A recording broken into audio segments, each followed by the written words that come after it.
Roll Tide. It's caught! It's caught by Isaiah Bond! Touchdown, Alabama! This is the SEC Championship Game Preview Show, presented by Alfa Insurance on the Crimson Tide Sports Network from Learfield. Alfa Insurance. Protect your cars, home, life, and business with Alfa. Get a quote or find a local agent at alfainsurance.com. And here goes Jermaine Burton all the way! Touchdown, Alabama! The SEC Championship Game Preview Show is also brought to you by Toyota. Visit your local Toyota dealer today. Toyota, let's go places. And by Cook's Pest Control and Centricon, the unbeatable combination for termite protection. Now, here's Eli Gold. Good evening, everybody, and welcome to the SEC Championship Game Preview Show presented by Alfa Insurance, who remind you to protect your car's home, life, and business. Shop with Alfa. Eli Gold here, joined by a host of others. We'll talk so much of the SEC Championship game, and I dare say we may touch on the game against the Auburn Tigers this past weekend.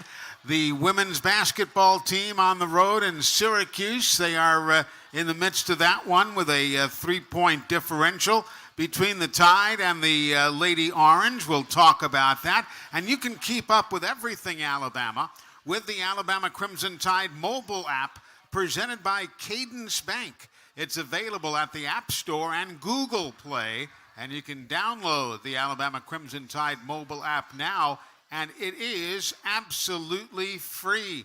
Coming up this weekend, of course, the Crimson Tide and the Georgia Bulldogs in the SEC Championship game. It'll be coming to you from the Mercedes-Benz Stadium in Atlanta.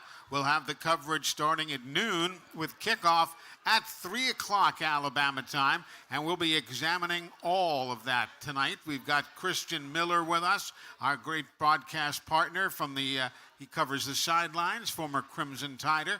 We'll be joined by Lauren Sisler from ESPN, and of course Coach Nick Saban at the top of the hour. So don't you go anywhere. We're together for the next hour and a half. This is the SEC Championship Game Preview. It's presented by Alfa Insurance, live from Baumhauer's Victory Grill, the official watch party location of the Crimson Tide, and you're listening to it all right here on the Crimson Tide Sports Network from Learfield.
which is normally the name of the show, but this week with the SEC Championship game coming up this weekend, this is the SEC Championship Game Preview Show. It's presented by Alfa Insurance, and we're thrilled to have you along with us.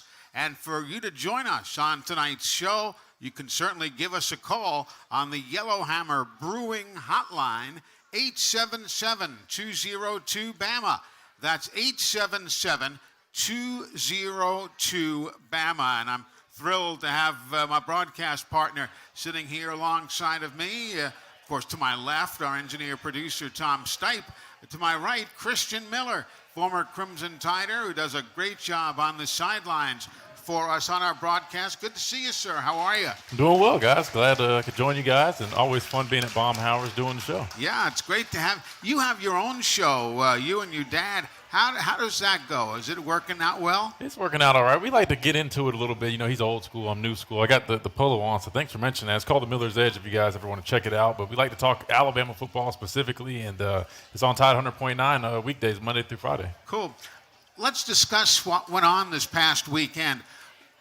What was going through your mind as the Tide was facing the 4th and 31 and the time was down to virtually nothing? What were you thinking? Here goes Auburn again, right? I mean, yeah. It seems like it's always something there, and you expect a hard-fought game. You know, it's a rivalry. You know, I'm from South Carolina, but getting to know the Iron Bowl specifically when I got here playing in it, there's always something that goes on. Luckily, it fell in our favor this time.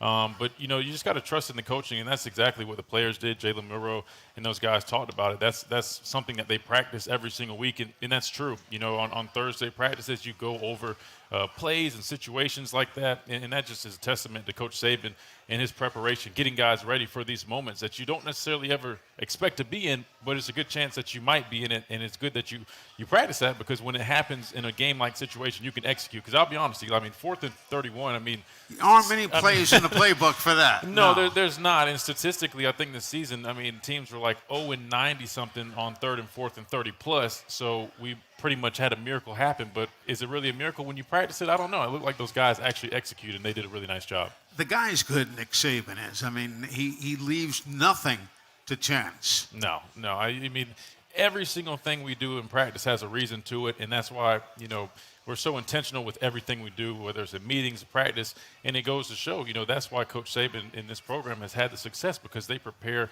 for virtually everything and anything. And it's good to have a coach like Coach Saban, because when those situations happen, sometimes you see other coaches, they're not ready, they're not expecting things, and they get nervous, they don't do the right thing. But Coach Saban, he's always ready for anything. The thing I love is that he always says, we don't practice it to get it right.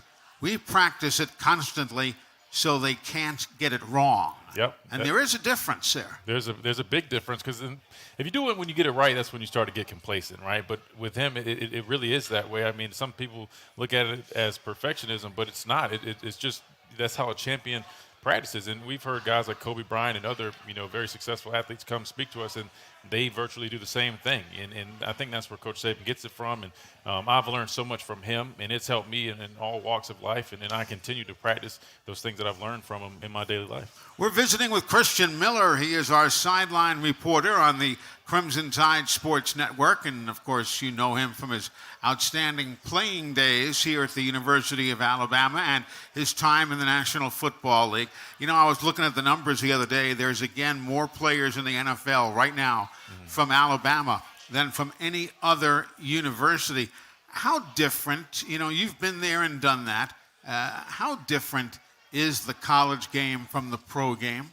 You know, there are a lot of differences. I think the biggest thing for me when I first got to the NFL was that, you know, the game speed, not necessarily the speed of players, but just the way things develop. It happens so quick, and the room for error is so small. You know, in high school, there's a lot of room for error. You're such a great athlete. You can pretty much do anything and still make plays. College, it gets a lot more narrow. You got to be a lot better with your technique. And then in the NFL, you're playing against the best of the best. I mean, truly guys that have been doing it at a high level for years, and we're talking about the best in the world. So definitely a big adjustment. However, playing at a school like Alabama, you're practicing against the best of the best. You're coached by the best coaches, a coach like Coach Sabin, and it prepares you so well for the NFL because the way we do things, the way we meet, the way we practice is very similar to an NFL-like situation or team. So playing at Alabama is one of the best places, if not the best place, to prepare yourself for the next level. I've heard that from a lot of the players that they say when they show up into the football building at their NFL stop, it really is a continuation of what they've been dealing with. It is, and funny enough, when people in the NFL find out you played at Alabama, they look up to you and almost like, hey, how did y'all do these things? I mean, I remember having coaches wondering how we did things at Alabama. That's the type of respect that Alabama has, even in the National Football League, when there's the pros, the best of the best. Sure. Time for us to pay honor to the Everwood Performers of the Week. And no surprise here, those honors this week go to Bama's Jalen Milroe and Caden Proctor, who each earned weekly honors from the Southeastern Conference for their play against Auburn. Jalen, of course, was named the co-offensive player of the week, while Proctor was selected as the co-freshman of the week. Milroe picked up 366 total yards, including, of course, that game-winning touchdown throw to Isaiah Bond on that 4th and goal from the 31. Proctor, meanwhile, helped the Tide amass 451 total yards, and that included 192 on the ground without giving up a sack. So that's the Everwood Performance of the Week. Everwood is wood treated right. And I'll tell you, we've seen a nice improvement on the part of Caden Proctor this year, Christian. He really, there were some struggles early, and he's come on big time. Yeah, and you got to expect that out of a true freshman starting at left tackle. I mean, that's not an easy position to play, let alone being a young guy. But he's definitely grown up and matured throughout the season. He got some valuable experience early on, and that was one of the areas of the team that I felt has been the most improved. You talk about the offensive line, which, he's a large contributor there at left tackle. Their growth and progression has been remarkable, and just seeing them grow up. I mean, the first half of the season, they gave up over 30 sacks. They had to find their way, but, in the last several games, they've only given up 4, and they have really imposed their will in the run game as well. So it starts with guys like him at the left tackle position, and he's only going to get better and better. He's a physical specimen. He's growing up. He's maturing, and I'm glad that he was recognized for his great play last week. Indeed so. That's Christian Miller. I'm Eli Gold. Coach Nick Saban will join us at the top of the hour, and also we're going to be joined by Lauren Sisler, a good friend of this show. We've seen her develop from her days in local television to where she now works the sidelines for ESPN, and we'll be discussing all that goes on with Lauren. That's coming up in just a short while. But right now, we have to break away for these messages. This is the Crimson Tide Sports Network from Learfield.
everybody. Tonight's SEC Championship game preview is presented by Alfa Insurance and is also brought to you by Toyota. Visit your local Toyota dealer or explore Toyota.com today. Toyota, let's go places. And by the way, if you can't make it to Atlanta on Saturday, make sure you visit your local Baumhauer's Victory Grill. You can dine in and watch the game or order online to cater your own Bama tailgate party at home. Try Baumhauer's legendary party-ready trays, and don't forget their award-winning chicken wings. Baumhauer's Victory Grill, the official watch party location of the Crimson Tide. We're visiting with Christian Miller from our Crimson Tide Sports Network broadcast crew. Saw today Dallas Turner named as a finalist for the Bednarik Award. The last Bama players who had that, well, Jonathan Allen and Minka Fitzpatrick, Will Anderson, Will Reichard, now the finalist for the Lou Groza Award. Jalen Milroe named a finalist for the Manning Award. I'll tell you something, these awards always seem to mount up. It, again, goes back to Coach Saban and the recruiting that he and the staff does. Sure. Yeah, no, I remember when I was playing here, every year we have several guys up for so many different awards, and it's just a testament to not only just, the guys coming in here and being successful, but, the coach's ability to develop these players. You can go out there and recruit and get good guys, but the next step is developing the talent, and that's what we do such a good job of here at Alabama, getting these guys. We just talked about Caden Proctor and his development throughout the season. He's probably going to be a guy that's going to be up for numerous awards throughout his career, so definitely good to have guys on that list, but definitely not a shocker to me, Eli, because, it seems like year in and year out we have so much talent that is being recognized, and that's how it should be here at Alabama. The key to defeating the Georgia Bulldogs from your, I say this because I think personally Nick Saban has had the best coaching performance at least of his career here at Alabama. He's done magnificently this year. What do you see as the key to the ball game against Georgia on Saturday? Well, there's several things, Eli. Georgia's a good football team, and they haven't lost in 29 games, but, they have some vulnerabilities. When I look at them, they run a similar style of defense to us. They play a lot of man-match defense. You got a quarterback in Jalen Milroe who's a dual-threat guy. You watch Georgia's defense, they can struggle against dual-threat quarterbacks. I think if you take Jalen Milroe and his skill set and you open that up, I think he can pose a lot of challenges for that defense. Georgia does a really nice job on third downs, both offensively and defensively, so it's going to be imperative that we do a nice job of converting on third down, but also stopping them. And then you look at them, Carson Beck, their offensive line has done a nice job, Eli. He's only been sacked 10 times, but we have some really good edge rushers. You just mentioned one, Dallas Turner. I think it's going to be important that we can get some pass rush and affect him, because you see when he's affected, he starts making some errant throws and makes mistakes, which forces him into making turnovers. That's my last point, Eli, the turnover battle. In big games, it comes down to big plays and turnovers. And if you can force turnovers, get the ball off of them, and protect the football, you give yourself a chance. But we all know this is going to be a hard-fought game. Every time I play Georgia, it's always a physical game. It's a heavyweight matchup. It always seems to go down to the wire. So I think it's going to be important we finish. I can see this game going back and forth as trading blows. But ultimately, the team that limits the explosive plays and can finish the right way, I think is going to be the successful team. Well, listen, always a pleasure having you on. I've enjoyed so much the work you've done on the sidelines for us this season, and look forward to many more years to come. But God bless, and enjoy the weekend. Yes, sir. Thank you so much, Eli. Thank you, everybody, for having me. Take care. Christian Miller joining us here on the Crimson Tide Sports Network. We're coming right back as we spend time together. This is the 2023 SEC Championship Game Preview Show. It's presented by Alfa Insurance on the Crimson Tide Sports Network from Learfield.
everybody, as we continue on the SEC Championship Game Preview Show presented by Alfa Insurance. Of course, Alfa and our friends at Cook's Pest Control combining to bring you the show here this evening.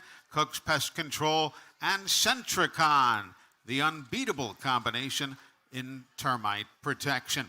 Saw where Justin Aboigbe was named a semifinalist for the Associated Press College Sports Communicators Comeback Player of the Year. What a great honor. He's one of the 15 semifinalists. Of course, we know the story that Justin played in only 4 games last year before that season-ending spine injury, and then spent the rest of the time recovering, getting back to full strength. He's tied for 3rd on Bama with 57 tackles as a redshirt senior. That includes 10.5 tackles for loss and 6 sacks. He's also contributed 4 quarterback hurries and a pass breakup. So he's done a little bit of everything, Justin Aboigbe has, and we congratulate him on being a finalist for the Comeback Player of the Year. Lauren Sisler from ESPN joins us next on the Crimson Tide Sports Network from Learfield.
Right now, let's pause 10 seconds for station identification. This is the Crimson Tide Sports Network.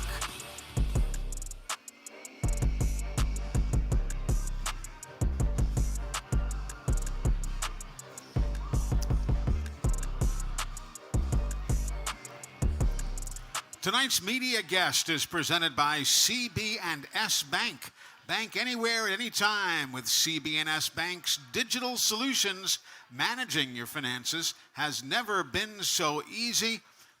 Mama Sisler is here with us. Lauren, now the mother of a 5-month-old. Good to see you, dear. How are you? Thank you. It's good to be here. Yes, Mr. Mason is back there with my husband, John, right now, hanging out. Yep, there he is taking his bows. Hey, and you know, we decided to go with the right color tonight. Yes. We can call that crimson, right? Are we allowed to? We can call that crimson. Close enough, right? It's close enough. How you doing? How is work and motherhood meshing in your world? Ooh, it's a bit of a juggling act for sure, but it's been fun. I've had him on the road. He's done over 8,000 miles in the air. So he's gone 6 or 7 games with me this season. He does well on the plane. He's been to 1 football game, and he's enjoying it. And I'm enjoying being with him and just being a mom and being a working mom and enjoying what I do as a sideline reporter and just continuing to learn and grow. And, you know, there's not a manual, like they talk about with coaching and how to handle life. There's no manual on how to do things. There certainly is no manual on how to be a parent. Figuring it out as I go, flying by the seat of my pants. My husband will attest to that. But I want to give props to my husband, John, because I travel Thursday through Sunday, and my husband's got to be with Mason by himself for 4 days when I'm on the road. So props to him. He's got to put the golf clubs down and just hang out with Mason and take care of him. So, well, we'll talk more about that and a whole lot more. The coach is joining us in a moment, so don't go away. The SEC Championship Game Preview Show, presented by Alfa Insurance, continues with Coach Saban right after this on the Crimson Tide Sports Network from Learfield.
It's a normal end-of-season road trip for the Alabama Crimson Tide.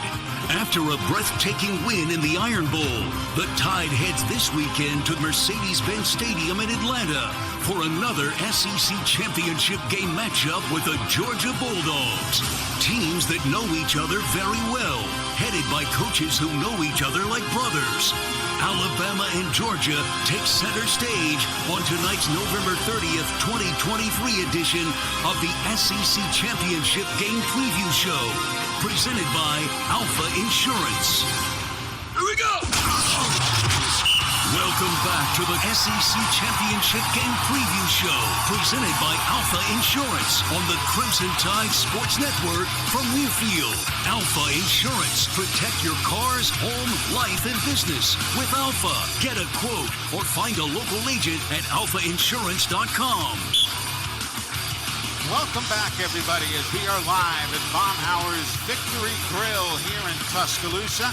As you just heard, this is the SEC Championship Game Preview Show. It's presented by Alfa Insurance and a number of other presenting sponsors for this program. Tonight, I'm Eli Gold. Seated to my right is our media guest for the evening, the always popular and you know, I was going to say lovely and popular, but that could sound sexist, even though you are lovely. Lauren Sisler is with us. Good to see you. How are thank you. I'm doing great. It's exciting to be here.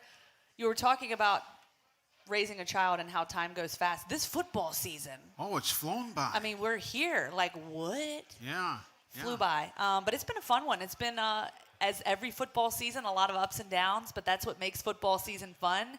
And this past week, rivalry week, like, wow. I mean, we couldn't have gotten a better showing from a lot of different schools, obviously, around the country. But it's just a lot of fun and super excited for championship week. Exactly. What's next on your agenda? Where do you travel to next? So I have this week off, which is funny because Josh reached out and said, hey, can you do the show tonight? Are you in town? I was like, actually, I am. So I happen to be in town. So I will be sitting watching the SEC Championship from my couch, which is so amazing. I don't get to do that often. I don't get to enjoy football, obviously, on Saturdays because I'm on the sidelines. So it'll be nice to sit and watch. And then I've got an FCS quarterfinal game coming up on the 9th of December. And then I'll be heading to Albuquerque for a bowl game on the 16th, and then we'll kind of see what post-Christmas looks like. Oh, cool. How long does it take you to prepare for a team in particular that you have never seen before?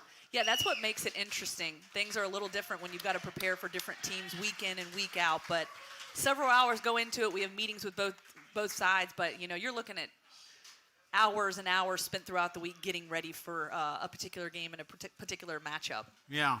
Well, Coach Nick Saban joining us now. He's getting himself situated up here on the stage. If you'd like to join us, the Yellowhammer Brewing Company hotline is open to you at 877-202-BAMA. That's 877-202-BAMA. And if you're wondering, even though the show has changed names, it's the SEC Championship Game Preview, the phone number is the same, 877-202-BAMA. And we're kind of... How's it going, Coach? Good to see you. Coach, good to see you, sir. How you doing? Good. How are you? Good. I am well. Happy to be here. And, I don't want to... I know you hate to look back. Allow me the moment to look back just quickly before we look ahead. It was just amazing last weekend, and what I really liked is, the way you handled it. The play is finished, Bama scores, and you're holding up one finger for the extra point. You're not celebrating outwardly. It was just, hey, business still has to be conducted. There's still time remaining. Yeah, well, and we had to play 2 plays of defense, after that. So, we always talk about playing for 60 minutes, but there's a lot of lessons to be learned in games when you look back, whether you win or lose. Everybody's always focused on the outcome, but, what impacted the outcome? Sure. We kind of left probably 2 or 3 touchdowns, missed a field goal. So we left some points because of penalties and different things like that offer some lessons for players to learn how that can impact, a game.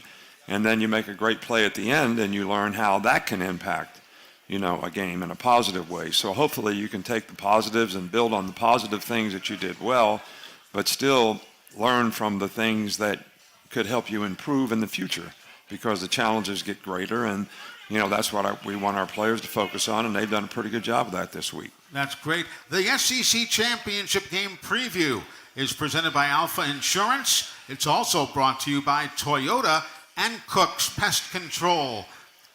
Miss Sisler, step right in. All right. I know we talked about not looking too far back, but I got to know. I know you shake your head like, oh, what's she going to throw at me? Yeah. So you talk about the 24-hour rule. Obviously, you got to get focused on this SEC championship. But I want to know, when you get home, what does that 24-hour rule look like with you and Miss Terry celebrating a big victory? I mean... Wow, you should you put me on the spot here. I think you should ask her. But anyway. No, we always, enjoy the time we spend together because we don't get very much time to spend. Obviously, when you don't have success, it's not much fun. But when we do, we enjoy it. We actually have, an enjoyable ride home. We have a favorite song that we listen to. We usually talk a little bit about the game and some of the things that happened in the game and maybe things that, we could have done differently or whatever. And then, we usually just do something to try to take our mind off of it. Sometimes we watch football games a little bit if we played in the daytime and there's some on at night. And then when we get sick of that, which doesn't take me long sometimes after all week, we'll watch something on Netflix, and she's responsible for that. She picks that out. So Netflix or Amazon or whatever. What's the show right now? You guys have something you're watching? I can't even tell you the name of it. What show y'all are watching on Netflix? Or It's an Italian inspector. That's all I know. There you go. But you know, the thing that amazes me about this is we watch some of these shows sometimes, and it takes us a long time because I only watch like one episode, maybe, a night when I get home at 10 o'clock or whatever. But, we have to read the captions, whatever they call it. Subtitles? Yeah, the subtitles, because it's a foreign language. And Terry keeps saying, turn it up. I can't hear it. I mean, What are we turning up here? What are we doing here? Yeah. I mean, you got the language and just the music. Yeah, I mean, there's a little bit of that. I guess the drama, right? That's funny. That's funny. Hey, I want to we mentioned this quickly a bit ago, but now that you're here, Dallas Turner named a finalist for the Bednarik Award. Will Reichert, the Lou Groza finalist. Jalen Milroe named a finalist for the Manning Award. And then earlier today, Justin Aboigbe named a semifinalist for the Comeback Player of the Year. I'm thrilled for all of them, but Justin coming back from a spinal injury and so on, that's wonderful to see. All those guys that you mentioned have played outstanding this year. Yeah. And I mean, I don't get to see all the players in the country play, but hard pressed for me to think that there's many guys out there that did more for their team than those guys. But probably the one that's the most amazing to me is Justin Aboigbe being able to come back from the injury that he had, what he had to overcome to be able to come back, the great job our medical staff did to help him be able to come back, the specialist that he went to that put him in a position to be able to come back. I mean, it speaks volumes of the character that he has, and he's played extremely well for us, and it's never been an issue for him. But I probably have, more sentiment for him because of what he's going through than anybody else we've ever had, on our team. Yeah. And you talk about the medical staff. Ginger Gilmore is here from our medical staff, and I wanted to acknowledge her presence because she's been a huge part of keeping everybody healthy. Yeah, and I think, one of the things that Ginger does a really good job of is I've always, you've probably heard me mention this before, always liked to have a female person in the training room because a lot of our players, they go talk to their mom or their grandma or whatever, and they'll actually tell a woman things that they would never maybe say to their coach, whether they had something bother them, an issue at home or whatever.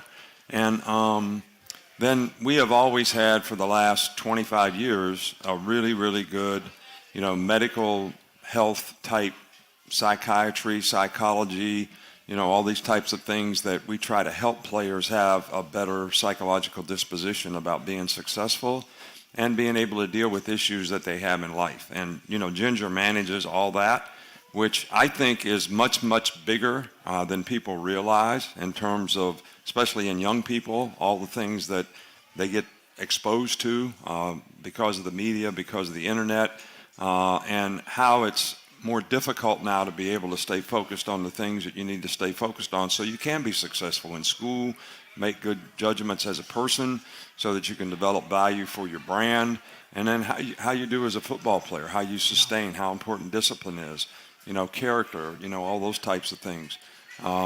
So she's done a really, really good job of that. The players trust her, and I think that's really, really important so that we can utilize these resources to help players. Exactly so.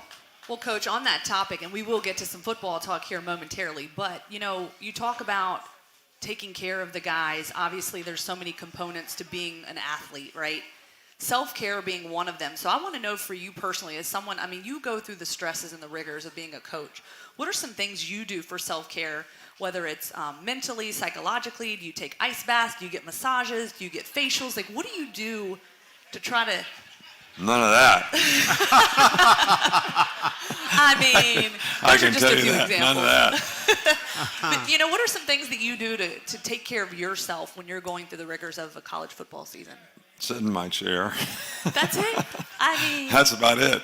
You drive a Ferrari on Wednesdays. Yeah, well, Okay. that's good. 10 minutes in, 10 minutes self-care. out. Yeah, it's, no, I think if you go through the rigors of the season and you don't really establish a routine, I'm talking about daily and each day of the week, like go to church at a certain time, start to work on Sunday at a certain time, try to be done by a certain time so you get a certain amount of rest, get up at a certain time, and know exactly what you're going to do through the course of the week relative to the things that you want to accomplish.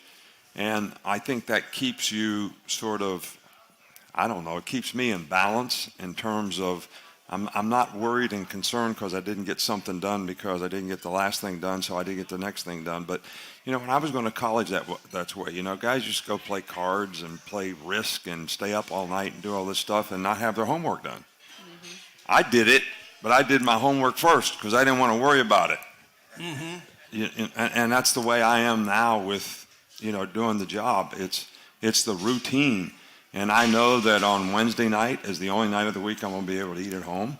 So it's something that you look forward to. You have an enjoyable meal. You get to have it with family and Miss Terry, or sometimes just me and Miss Terry. But you just look forward to that. And then you have a couple hours on Wednesday night after you make recruiting calls. And then after this tonight, we'll have a little bit of time. But that's it. The rest of the time we're with the team, we're working. And there's really not time to do the things that you talked about, which I think a lot of people, that's a good thing that they have time to do that, but I would not enjoy getting a massage worrying about what we're going to call on third down. I can't go there. Yeah, I understand. That's good, Coach. I like it. We're going to come back. We'll hear more from the coach, more from Lauren, and Pee Wee is on the phone. We've got all sorts of things to talk about, so don't go away. This is the Crimson Tide Sports Network from Learfield.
From Calabasas, California, and he, of course, with the being a transfer from Georgia, no doubt looking ahead and looking forward to this weekend's game in the SEC Championship. Welcome back, everybody. Hey Coach is normally the name of our show, but tonight we changed to the SEC Championship Game Preview. We're presented by Alfa Insurance. Protect your cars, home, life, and business with Alfa. Let's go to the phones, and our first call of the night from Grand Bay, Alabama. Pee-wee is with us. Hey, Pee-wee, good evening. Good evening, Eli. How are you, sir? I am well, sir. Thank you. What's up, Coach, how are you, sir? Doing good, buddy. How are you? I'm doing good. Coach, I just wanted to throw my accolades toward Jaden Proctor as well for his accomplishments this week and the whole offensive line as well. You know, you always talk about the way that you finish, whether it's a play or a game or the season, and our team right now is trying to peak, and I think we got a little bit more left in us. And this is a very important game to them and to everybody this weekend. What is on Georgia's defensive line? What is some of the stuff that they do that maybe we have not seen or that might cause us some problems this weekend? Well, you know, they got really good players up front. They're big. They're physical. They strike blockers up front. And they play what we call mint, you know, which is 3-4 with 2-4 eyes and a 0 nose quite a bit. And they move in and out of it. And they've got really good linebackers, and they get good speed. So this is a good front seven. But that front that they play is a little bit like Kentucky plays it a lot. We played against some teams that play it. They probably play a little bit more man-to-man, split safety man-to-man, as well as middle of the field, you know, coverage man-to-man. So it's going to be important that we can protect and be able to, you know, run the routes down the field and get open, you know, on their people. They have a good scheme. Some of it has some similarities. They change a little bit through the years and do a good job of utilizing, you know, the personnel that they have. But they're a good front. They've got good players. They strike blockers. You got to move them. You got to get movement up front, and that's going to be really important for us. Lauren, what's on your mind? All right, Coach, you obviously have a full body of work week 1 through week 13 of the football season, obviously with the one bye week. What have you learned about this football team when you look at the body of work and the preparation from week 1 till now? Oh, boy. These guys have – we've never had a team, in my opinion. Maybe there was a 2013 team, 2014 team when Jay Coker was the quarterback, where we started out really shaky in the beginning and unsettled at quarterback, and then he became the quarterback, and we actually ended up winning a national championship. And I think besides that team, this team is the most improved group that we've ever had in terms of their passion, the fun that they have, the practice, focusing on trying to improve. I mean, this team has went through a total transition, you know, as a football team in terms of their confidence, their ability to execute, their faith, trust, and confidence in each other, and really just became a team. Just became a team over time. You know, from the Texas game, that kind of galvanized us a little bit. We went through the quarterback thing, gave some other people some opportunity, settled on Jalen. Jalen, you know, figured out this is what I have to do to be successful at this position. Tommy did a really good job with them, as our offensive staff, you know, did. And the whole team just transformed itself in terms of believing in themselves, and they had a lot to prove. You know, I see these letters up. What's it say? Let all naysayers know, you know, something like that. I don't know. Well, I think that's what it stands for. All right, so they had a lot to prove, and they put a lot into it, and I'm really, really proud of them in terms of creating this opportunity that they've created for themselves to play in the SEC championship game. We're all our own most severe critics, Coach. Is it fair to say, I said it, not meaning that you should, but is this your best coaching job because you've read these players, you've taken the time, you've taught them how to win? I wouldn't say that. I mean, you know, I mean, I guess as a coach, good and bad, and we've had our share of bad. You know, I look at it like you're a teacher, and a teacher teaches young people, whatever grade they're in, and then they usually have a test. and how do they do on the test? Well, most teachers that are really good would say, I did a really good job of teaching if the result is good on the test. Right. Some teachers would say, not my fault, they didn't do well on the test. They didn't apply themselves. They didn't apply themselves. But the key to the drill is getting everybody to apply themselves. That's the key to the drill, and getting everybody to respond, to do things. But, really, the coaches, our coaches on our staff, they are the guys that are actually the teachers. I'm a teacher too, because I like to coach the players, so I coach the players. Some people in my position don't. But they need to get credit for what they have been able to do as teachers to get the players to respond at their position, whether it's the offensive line getting better, whether it's the development of the quarterback, the receivers all got better. We've held our own on defense, even though we've had a lot of injuries to some key guys that, are kind of the leaders out there in a way. And the other guys have stepped up and filled in, and we've been able to hold our own. So you got to give a lot of credit to the coaches who are the teachers who are teaching these guys, every day. And then how do they do on the test?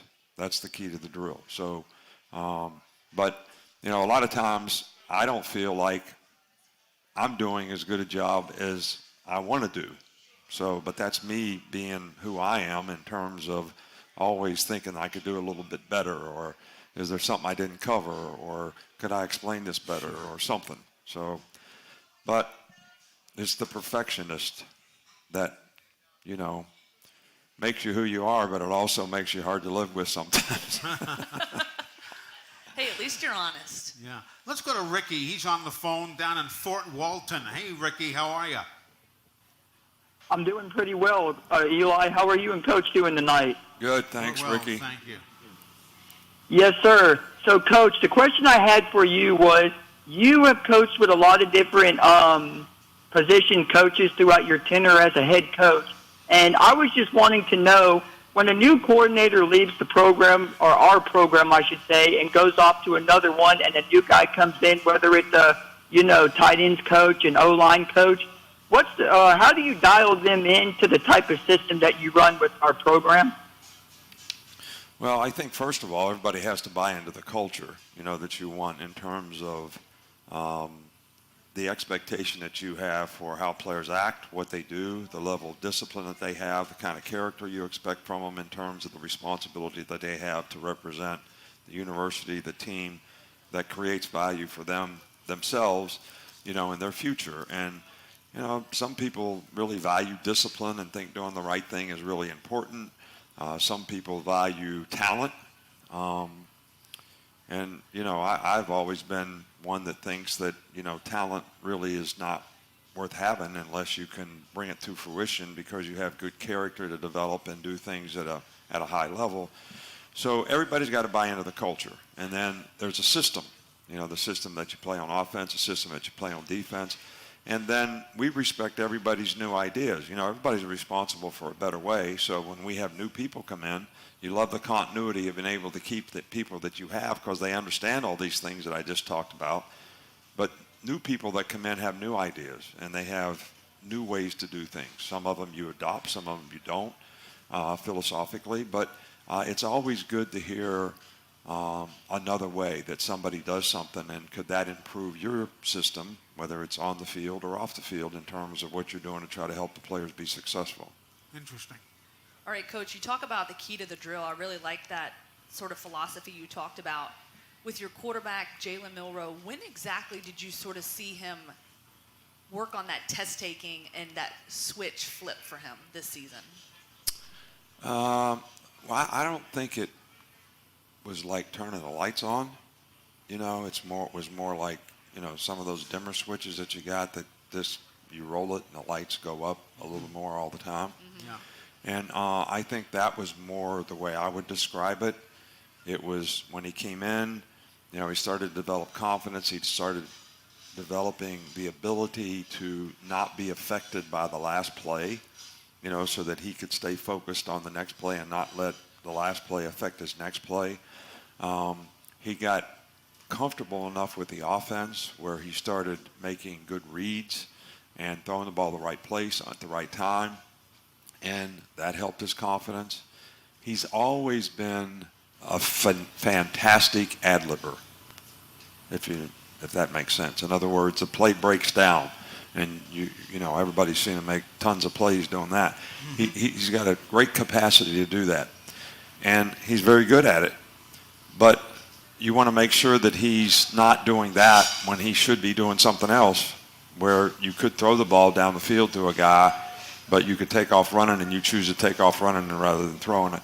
So his decision-making about how to apply those skills as well as implement the offense helped develop the other players on the team and their confidence and their ability to make plays. So he became a point guard, and that happened over time. He wasn't the guy that dribbled the ball across half court and wanted to shoot it while four other guys were standing around doing nothing. He started to understand, this is what I have to do to be a good player at this position. Distribute the ball, get 13 assists, make the plays. When I get a shot, I'll take it, and go from there. So, and that happened gradually. And the thing that I always try to guard against when you have players that are developing is, you don't want them to start thinking about, okay, I'm done so well. Now this all of a sudden becomes a standard, and I'm more focused on the standard, which now creates all of a sudden an outcome, and I'm out there trying to play toward an outcome rather than just doing what naturally comes to me. So, and that's where you got to stay focused on one play at a time and just execute the play that you got in front of you and just keep on keeping on. All right, we're going to break away right here. This segment of the SEC Championship Game Preview Show has been brought to you by Coca-Cola Zero. With zero sugar and refreshingly delicious, is Coca-Cola Zero the best Coke ever?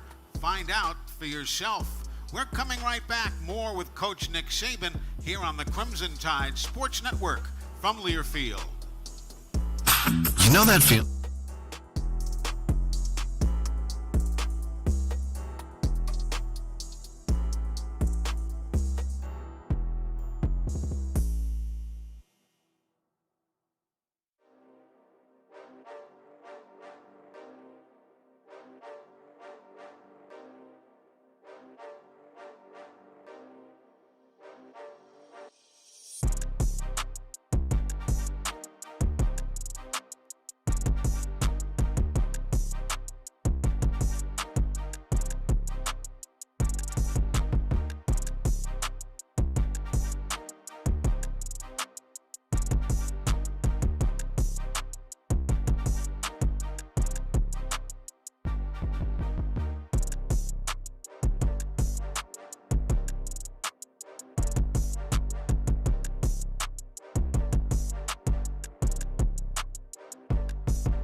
Loose. It's picked up by Alabama. It's down the near side, and they call the play dead. They call the play dead. It was Jahad Campbell who picked it up. They'll say it was dropped. They said it was dropped. He never had possession. He never had possession of the ball. And indeed, that goes to Alabama. And Coach, I think I mentioned it maybe last week's show, maybe 2 weeks ago. The play of Jahad Campbell taking advantage of the playing time. You mentioned injuries and so on. There's a classic example of a guy jumping on the opportunity to play. Oh, there's no question about it. He's made a lot of plays for us this year. He has a tremendous amount of production. And, Jihad is a great effort player. Mm-hmm. And I think, a lot of these players, like the sack fumble, he picks up and runs for a touchdown because he's always running to the ball. Sure. He's the first guy down on the punt, last week when the guy muffs the punt, and he's right there to get the ball. So, his effort leads to a lot of plays that he makes because that's just the kind of competitor he is. But, that's one thing you always tell players. You try to get players to understand that I have to play every play in the game. Every play in the game may last 5 or 6 seconds. So if you added that up and you played 70 plays, you might be playing 6 or 7 minutes of real ball. But beside that point, you have to play every play, and you have to do your job on every play, because you never know when the play you have to make or the opportunity that you get to make a play is coming up. You never know that. Sure. So you can't say I'm going to pick and choose when I play hard, when I run to the ball, whatever, because you never know when that play's happening. And guys that make all these plays and have great production, they are always giving great effort. So they always show up in the right place. They don't show up in the right place by accident. They show up in the right place because they're always showing up. They're hustling and they're getting there. They're hustling and getting there all the time. Exactly. Coach, we've got a visitor here at Baumhauer's Victory Grill with a question for you. Good evening, ma'am. How are you? Good. How are you? Good. Coach, we wanted to know what it's like having Miss Terry's support and what it's like being Miss Terry's husband for this upcoming big SEC game this weekend. Wow. You always ask me these questions in front of Miss Terry, so that's hard. Yeah, no. No, we had a great relationship for a long time, and she's been very, very supportive in every way. And I need support, because when you're the leader of the organization, how many people can I go talk to? Yeah. I mean, count them up. Who do you go talk to? I mean, when you're a player, you can talk to your position coach, you can talk to a buddy on the team, you can go to somebody in leadership, you can go to somebody in trainer, you can go to the psychiatrist. All right, so, I have a very limited number of people that I could talk to about issues and problems and things that need to be solved. And sometimes, what's the best way to go about that? So that kind of support is really important. And she is the best recruiter, in terms of doing a great job of developing relationships with people, because that's the kind of person she is, and that's why we help so many people. It's really because of her compassion for other people and trying to help, teachers and people who we build houses for, and, children's learning center that we're building. So trying to help people have a better opportunity to be successful. And, I appreciate the fact that she does that so well. I bet. Miss Terry, of course, is here and getting a nice round of applause. Did she put you up to asking that? We've got Brian on the phone, Coach, from Lexington, Alabama. Hello, Brian. Welcome in. Hello, Coach. Hey, Brian. How are you? How you doing? Good, buddy. How are you? Hey, real good. I wanted to ask you about recruiting. Keep up with Alabama and keep up with all the SEC, basically. And I know talent-wise, we're pretty equal probably to Georgia as far as talent-wise. What do you see as an advantage, or what do you look for whenever we have a game where their talent levels about equal to ours? Well, I think it all comes down to, who can focus on execution, who can play with confidence, who goes into the game with the right, mindset of, anxiety to me is not a good thing in terms of being a competitor. And I felt like, last week in our game at Auburn, for example, when we had the long touchdown run that would have been 14-0, and we got a holding penalty, and we got called back. Then we ended up not scoring because it was 4th down, so we got a penalty. It was 4th and 3 when we ran that play for a touchdown. So then we punted, a bad punt, and then they hit a long run, where we misfit the run. And the whole momentum of the game changed, and I thought that created a different sort of psychological disposition on our team where we were a little anxious and, all that kind of stuff. So that's what you don't want. I don't care how big the game is. You just want to keep playing. Just keep playing the next play because the other team's going to make plays. All right, because you should be going into a game like this thinking, I got to play my best and I got to dominate my box, but the guy I'm going to play against may be the best player I played against all year. So my focus and ability to be able to execute and sustain that, and I'm not going to win every one of those plays, but to be able to sustain that kind of execution, all right, and persevere through it is the key to the drill. Everybody talks about playing 60 minutes, playing the next play, and people just let that go in one ear and out the other. But that's really what you need to do is to stay positive and just playing the next play. That's what a great competitor to do.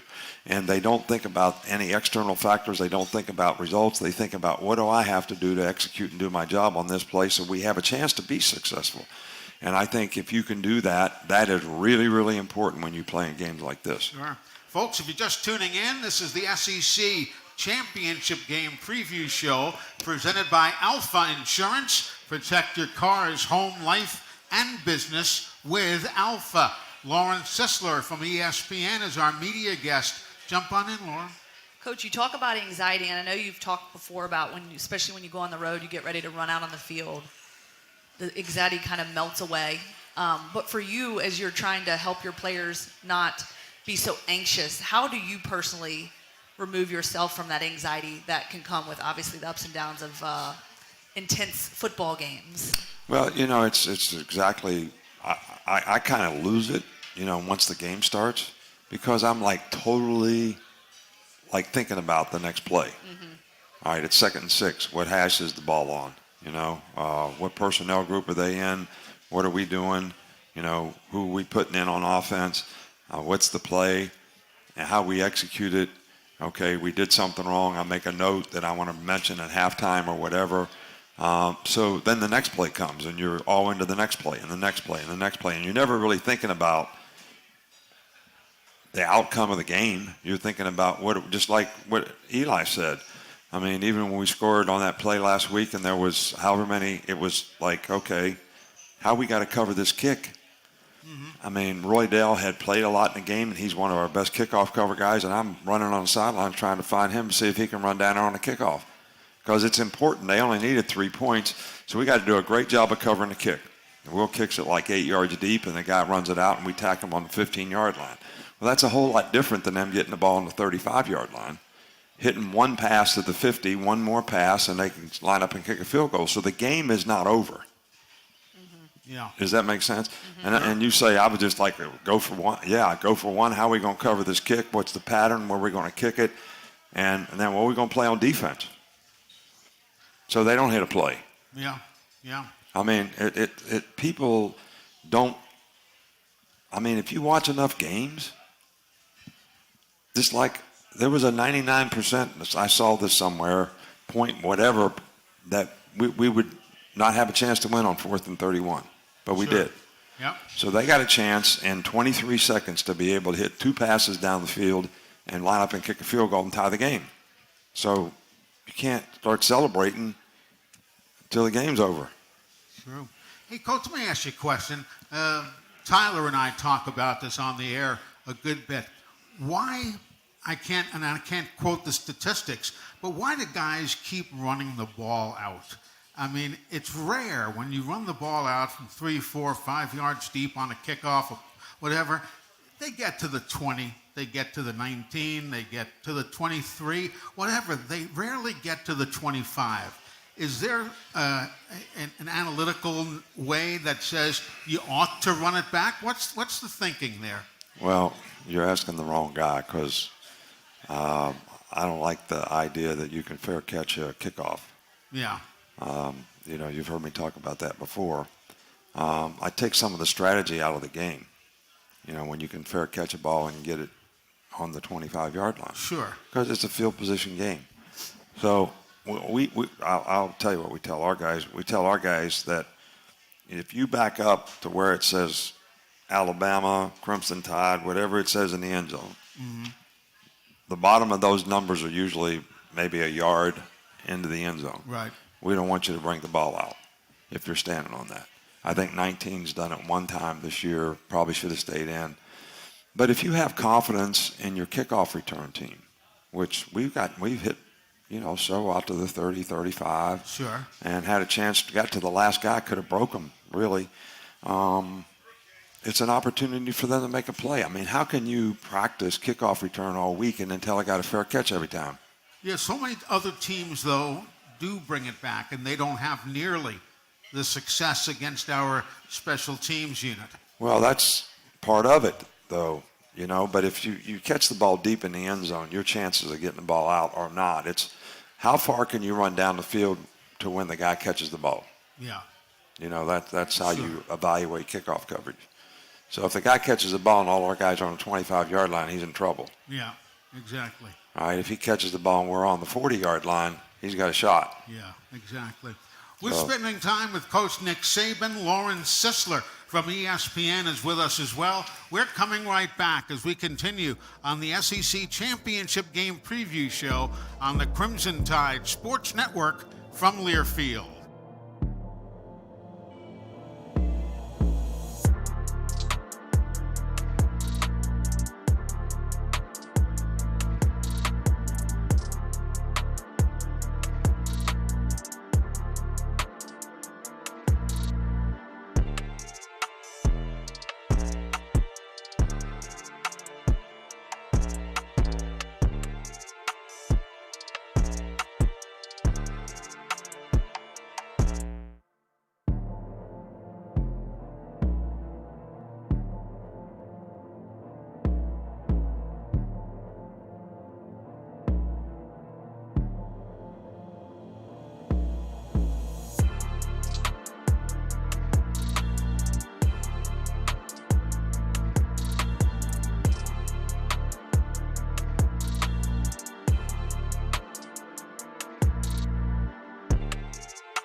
Quite a play to wrap up the Iron Bowl this past Saturday as we welcome you back. The SEC Championship Game Preview Show presented by Alfa Insurance. Protect your cars, home, life, and business with Alfa.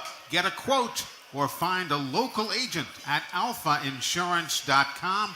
Lauren Sisler, sideline reporter for ESPN, is with us as our special media guest. Another question, ma'am. All right, Coach, I learned some trivia this past couple of weeks.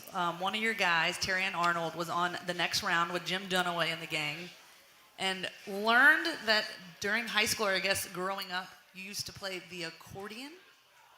Yeah. I want to hear how this all came about. Why the accordion? And would you consider yourself to be pretty good at it? Well, it wasn't my choice. Start with that. So the why part, I had nothing to do with. Okay. You know, Grandma Sabin came from the old country. Mm-hmm. All right, so everybody, all the grandkids, her kids, everybody had to learn how to play the accordion because everybody was polka city, you know what I mean? Right. So, right. But one of the reasons that I got involved in sports when I was 9 years old, because I started playing the accordion when I was 9. Okay. And I hated it. I mean, I hated to go to the lessons. I hated to practice, and she made me practice every day. So what I really figured out was the only way I could get out of practicing accordion was if I had baseball practice, football practice, basketball practice, some kind of practice. Okay. So I started playing everything when I was 9, just to get out of playing the accordion. All right, so that's the facts. That's the fact of the matter. But I could play, but I didn't have any choice, and I didn't choose it. So it wasn't that. There's no why in it. It was just that's what everybody did. So that's my answer. And Terry Arnold's getting too much information. He told me he was going to come over for Thanksgiving, or he told the guys on the next round he was going to give you a hard time. But He did. He didn't lie about that.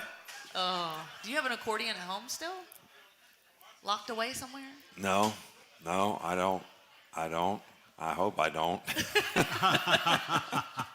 Oh, man, that's good. I love it. Coach, a quick scouting report on the Bulldogs before we wrap things up. Obviously, they're good, 12-0. Tell us about Carson Beck, the quarterback. He's second in the conference in passing yards, third in passing TDs. He can also run pretty well. Tell me what he brings to the table come Saturday. Oh, he's a really, really good player. He's a good athlete. He's very smart. He makes really good choices and decisions. He does a great job of operating their offense, which is, very well designed, very good, sure. Well coached. And he's got really good players around him. They've got good runners. They got great balance on offense. They've got a good offensive line. They've got good receivers. Obviously, everybody knows about the tight end. Might be one of the best players in the country, or if not the best player in the country. Mismatch player, very difficult to defend. Big, can block. But Carson Beck is very accurate with the ball, and he gets the ball out of his hand quick. They've only been sacked like maybe, 12, 13 times or something like that this year. A lot of it's because their offensive line does a good job, but he also gets rid of the ball on time, doesn't hold it, and they've got pretty good skill guys to get open, so he can do that. But he's a very, very efficient player at his position. And Brock Bowers, the tight end, 6'4", 240 pounds. Not only is he talented, but he's a load at that size. Yeah, but he's such a good athlete, and he runs so well. I mean, he's got like wide receiver type ability to run and catch at that size, and that's a mismatch because a DB, it's like a power forward, in basketball being guarded by, a smaller guy. It's a huge advantage for a guy of that size. And then, you hard to find a linebacker that's his size that is athletic enough to guard him. So that's what makes tight ends sometimes really, really difficult to match up with. Coach, it's time for your final word of the week, presented each week by Mercedes-Benz. Mercedes-Benz, the vehicles are all electric. The feeling is all Mercedes. Yeah, well, I think this is all about maximizing opportunity. I think it's important in games like this to be able to turn your passion into execution. You don't want to be so emotional you can't make good choices and decisions. You can't play with discipline. You can't execute and do your job. But you got to have confidence. You got to believe in yourself so that you can go play your best. You're well prepared. You understand before you ever get there exactly what you have to do. And if our fans and the people out there can do anything to help us do that, that's what we need. That's exactly what we need. These guys have worked hard all year. I told them on Monday, you got 6 days. We need 6 days, all right, for you to get through. Don't think about how you feel because you're going to be able to recover for a couple weeks after that, regardless of what happens after this game. So we got to have 6 days because you got to prepare well because you're going to play like you practice.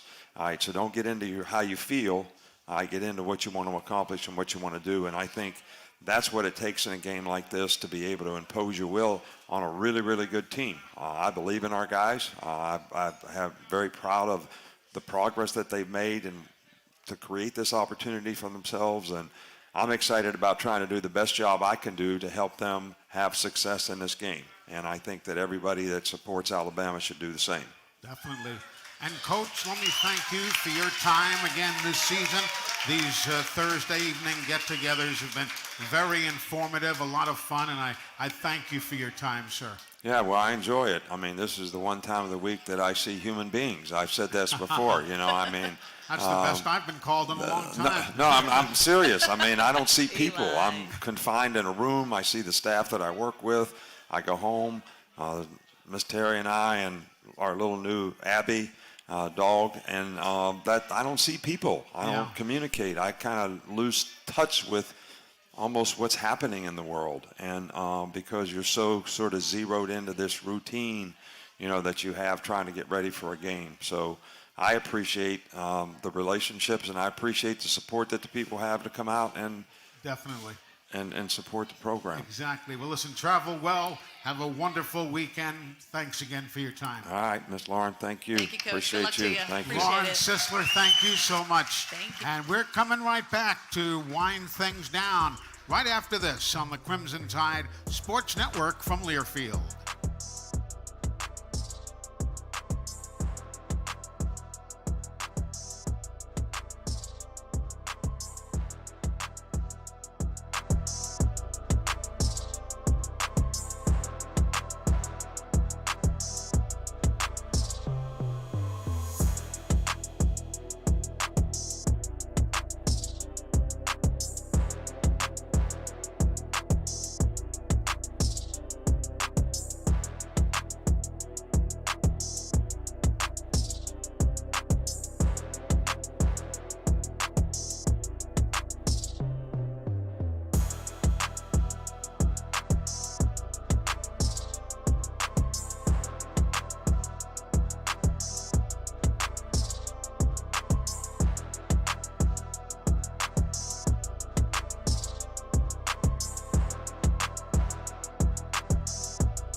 Thank you, James. Folks, if you missed any portion of tonight's show, you can always catch it on demand on our Alabama Insider podcast.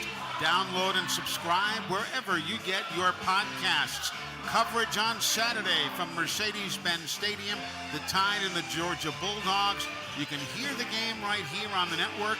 You can also watch us in the booth on the Royal Furniture Booth Cam. That's this Saturday, the SEC Championship game. Airtime will be 12 noon Central. Kickoff at 3 o'clock Central. That's right here on the Crimson Tide Sports Network. Thanks to Christian Miller, ESPN's Lauren Sisler, Coach Nick Saban. Our engineer-producer here at Baumhauer's has been Tom Stipe, and our studio engineer, the always dependable Jerry Kelly. I'm Eli Gold. Thank you so much for joining us. Have a great night. So long, everybody.